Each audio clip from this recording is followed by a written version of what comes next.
Hey, welcome back everybody.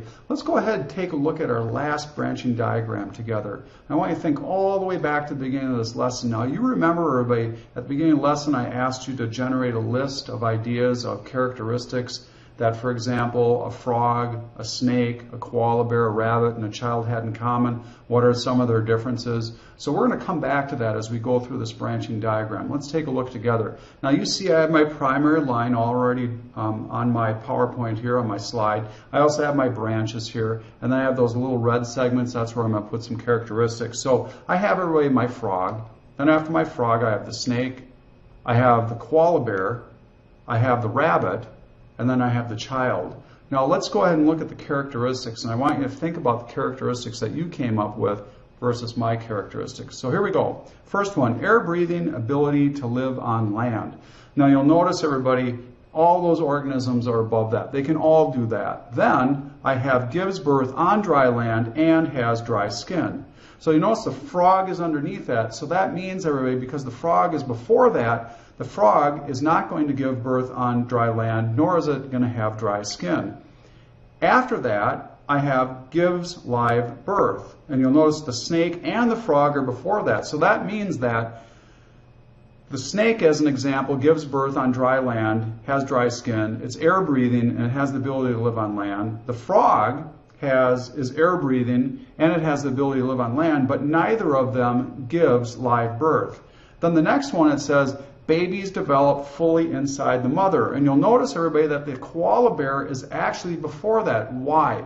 Because a koala bear, everybody, part of the time the baby develops inside of the mother, then for a period of time the baby comes out and crawls into a pouch in the koala bear and spends a period of its time developing in this pouch. So babies develop fully inside the mother, koala bears before that, but the rabbit and the child, or the human beings, are after that.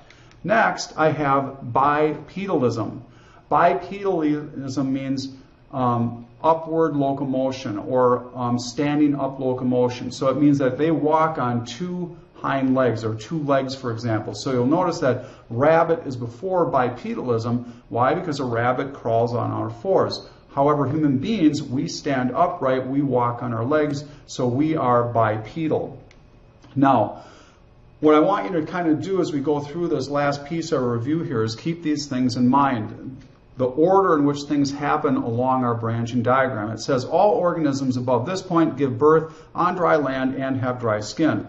Then, after this marker gives live birth, it says all organisms above this point give live birth. Then after this, the next one says all organisms above this point develop babies fully inside the mother.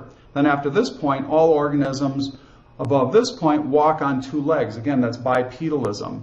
The closer that organisms are on our branching diagram, the more characteristics they share with each other, and the more they have in common with one another. So these are the shared characteristics of koala bears and rabbits. They give live birth, they give birth on dry land, they have dry skin, they are air breathing, and they have the ability to live on land. Rabbits are more closely related to koala bears than the frog, or me, the frog. So we went through branching diagrams. We've looked at phone branching diagrams. We've looked at living organism branching diagrams. We've looked at some vocabulary. Can you answer the essential question at the end of the lesson? With so many organisms and species, now and in the past, how can you keep them organized and know their relationships to each other? Can you answer that question? That's it, everybody, for organizing organisms. Thanks. I look forward to seeing you next time in science, and bye for now.